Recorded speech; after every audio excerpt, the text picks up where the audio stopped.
Assalamualaikum warahmatullahi wabarakatuh. Salam mahasiswa. Perkenalkan, nama saya Anissa Anggaini Nurfadila dengan nomor NIM 2114030013. Mahasiswi Prodi Manajemen Pendidikan Islam, Fakultas Tarbiyah dan Keguruan, Universitas Islam Negeri Imam Bonjol Padang. Baik, di sini saya akan mempresentasikan mengenai demokrasi butir-butir Pancasila. Saya akan menjelaskan apa sih makna demokrasi butir-butir Pancasila dan yang terpenting bagaimana cara kita sebagai warga Indonesia untuk mengamalkannya. Baiklah, simak penjelasan saya. Nah, teman-teman, sebelum kita mengetahui apa itu arti demokrasi butir-butir Pancasila, pertama kita ketahui dulu apa sih arti demokrasi Pancasila. Jadi, arti demokrasi Pancasila adalah paham demokrasi yang berdasarkan paham kekeluargaan dan gotong royong yang ditujukan kepada kesejahteraan rakyat. Maka di sini, demokrasi butir-butir Pancasila adalah demokrasi yang di dalamnya menganut nilai-nilai Pancasila, terutama di sini adalah sila keempat. Mengapa sila keempat? Karena di sini kita berbicara mengenai demokrasi. Demokrasi yang kita bicarakan ini lebih menekankan kepada kerakyatan. Seperti tadi pada artinya gotong royong, kekeluargaan. Nah, di sini kita benar-benar bagaimana rakyat, kita benar-benar menekankan rakyat itu benar-benar terdapat dalam demokrasi tersebut. Nah, jadi di sini kita demokrasi butir-butir Pancasila ini demokrasi yang di dalamnya menganut sistem menganut sila pada sila keempat. Di sini sila keempat itu berbunyi kerakyatan yang dipimpin oleh hikmat kebijaksanaan dalam permusyawaratan perwakilan. Nah, seperti halnya pada sila-sila yang lain, sila ke-1, sila kedua, sila ketiga, dan sila kelima, sila keempat ini juga mempunyai nilai-nilai. Namun di sini karena kita berbicara mengenai demokrasi, maka di sini kita akan membahas hanya nilai-nilai pada sila keempat. Nah, jadi sila keempat ini juga mempunyai nilai-nilai, mempunyai butir-butir, dan bagaimana pengamalan kita sebagai warga negara Indonesia dalam mengamalkan sila keempat ini. Di sini butir-butir dalam sila keempat yang pertama adalah setiap warga Indonesia itu mempunyai hak, kedudukan, dan kewajiban yang sama sebagai warga Indonesia. Jadi warga Indonesia itu apa sih? Kewajiban warga Indonesia itu apa? Misalnya melaksanakan pemilu. Nah, siapapun, mau orang dari golongan apapun, itu wajib melaksanakan pemilu. Jadi tidak hanya orang yang di golongan tertentu, melainkan semua orang yang dia itu berstatus sebagai WNI itu wajib untuk melaksanakan di sini dalam contohnya misalnya pemilu. Yang kedua, tidak boleh memaksakan kehendak kita kepada orang lain. Jadi di sini jika kita berbicara tentang demokrasi, kita itu benar-benar berbicara mengenai kebersamaan. Bagaimana kita hidup dalam lingkungan bermasyarakat. Jadi kita benar-benar mengutamakan kepentingan bersama, terutama di sini misalnya kehendak. Kehendak kita itu tidak boleh dipaksakan karena di sini kita berdasarkan kehendak kepentingan umum, bukan hanya kepentingan pribadi. Yang ketiga, mengutamakan musyawarah untuk mengambil setiap keputusan untuk kepentingan bersama. Jadi di sini memang kita itu mengutamakan musyawarah dalam kita mengambil keputusan. Jadi tidak hanya untuk pendapat kita saja, pendapat pribadi, melainkan di sini kita juga membutuhkan pendapat dari orang lain.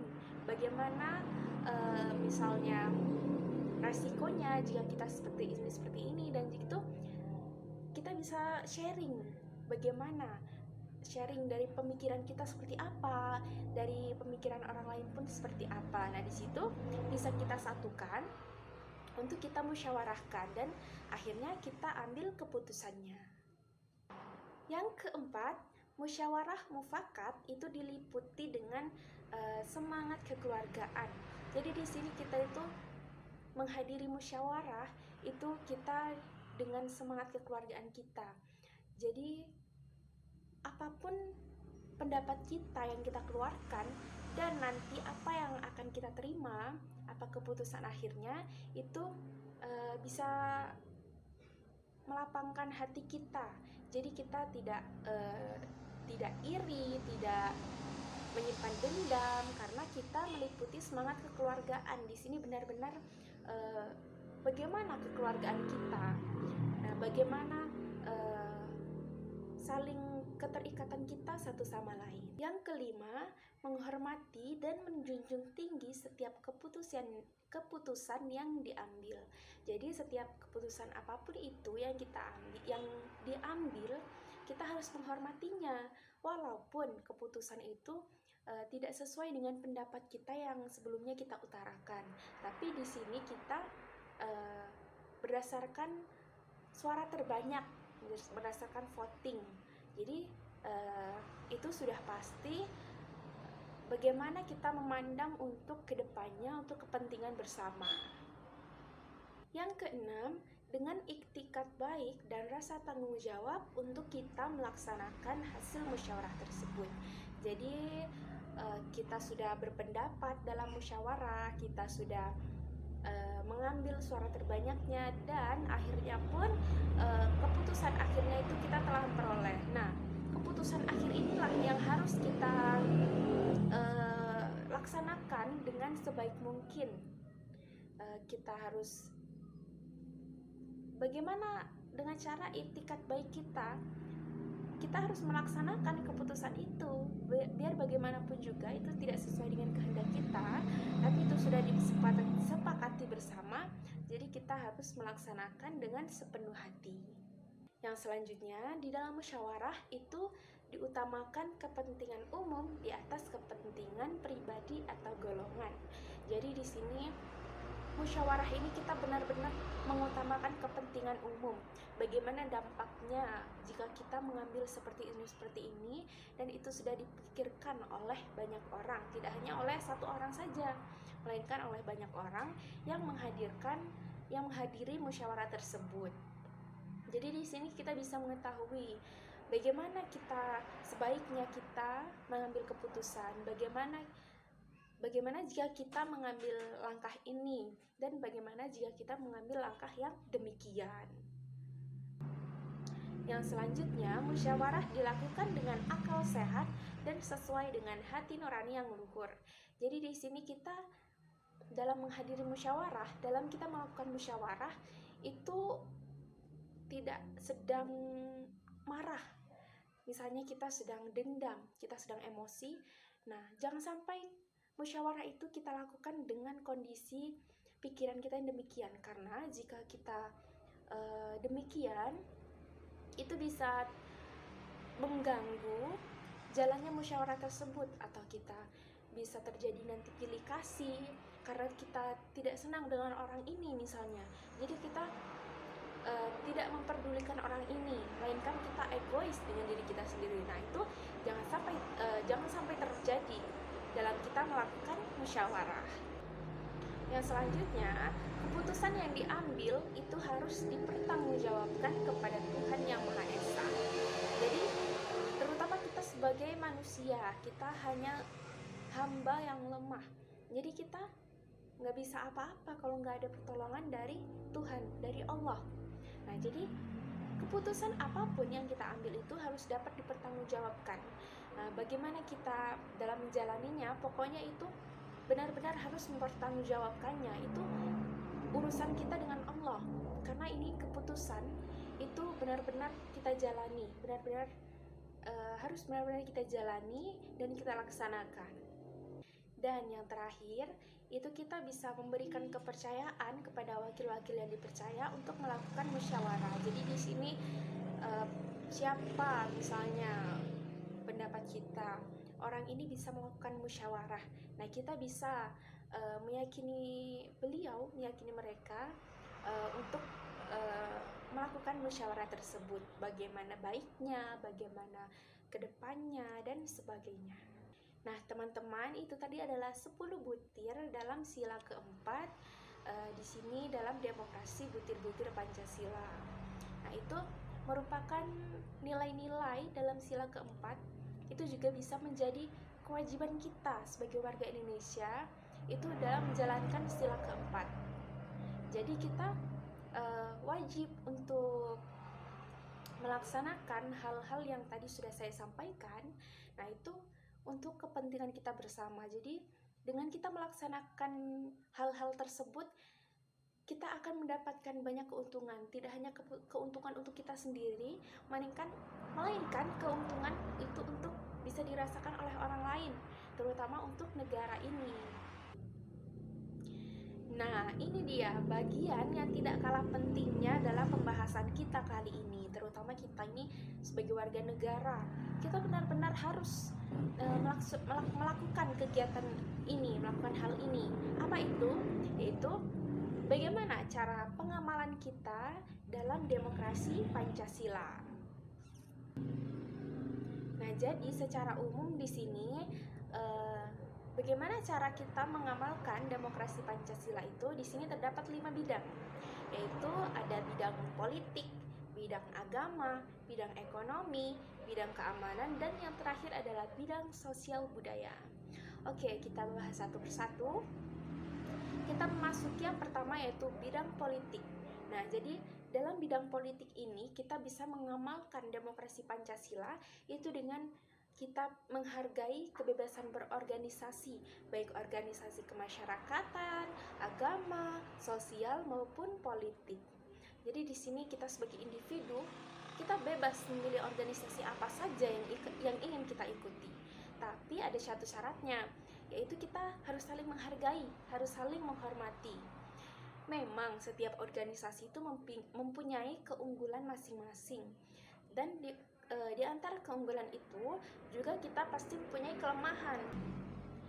Nah, karena kelemahan itulah kita tidak boleh saling menjelek-jelekkan, melecehkan karena kelemahan organisasi tersebut. Karena biar bagaimanapun juga organisasi kita pun itu mempunyai kelemahan. Yang kedua, melaksanakan hak pilih dan hak dipilih dalam pemilu. Nah, jadi hal ini sudah kita rasakan ya selama ini. Kita melaksanakan pemilu, pemilihan bupati, gubernur, bahkan pemilihan presiden pun kita yang memilih. Karena di sini memang demokrasi itu berdasarkan suara rakyat. Nah, jadi untuk hak pemilu ini kita benar-benar sudah melaksanakannya selama ini. Dan yang ketiga adalah menghormati kebebasan berpolitik. Nah, jadi kita pun sama dengan organisasi, kita bebas untuk memilih kita ingin mengikuti politik yang mana. Tapi tadi satu syaratnya, kita tidak boleh saling menjatuhkan, kita tidak boleh saling menjelek-jelekkan, saling melecehkan. Justru dengan perbedaan itulah kita bisa memanfaatkannya itu sebagai bahan untuk kita saling support, untuk agar kedepannya itu bisa lebih baik lagi. Nah, oke, dalam pengamalan yang kedua, kita bisa mengamalkannya dalam bidang agama itu misalnya kerukunan hidup antar umat beragama, menghormati kebebasan beragama dan menghormati kebebasan beribadah dalam agamanya. Jadi secara umum ini intinya kita itu bebas untuk menganut agama apa yang ingin kita anut. Tapi sama dengan pembahasan yang sebelumnya, kita tidak boleh saling menjelek-jelekkan.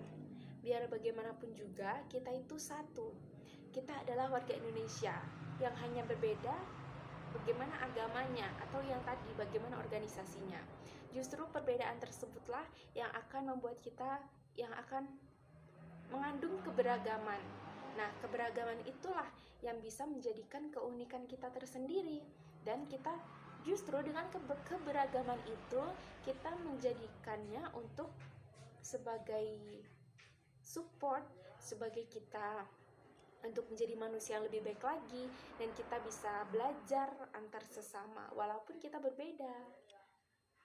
Nah, selanjutnya, jika dalam bidang ekonomi itu kita bisa misalnya mewujudkan perekonomian rakyat itu dengan asas kekeluargaan dalam bentuk koperasi.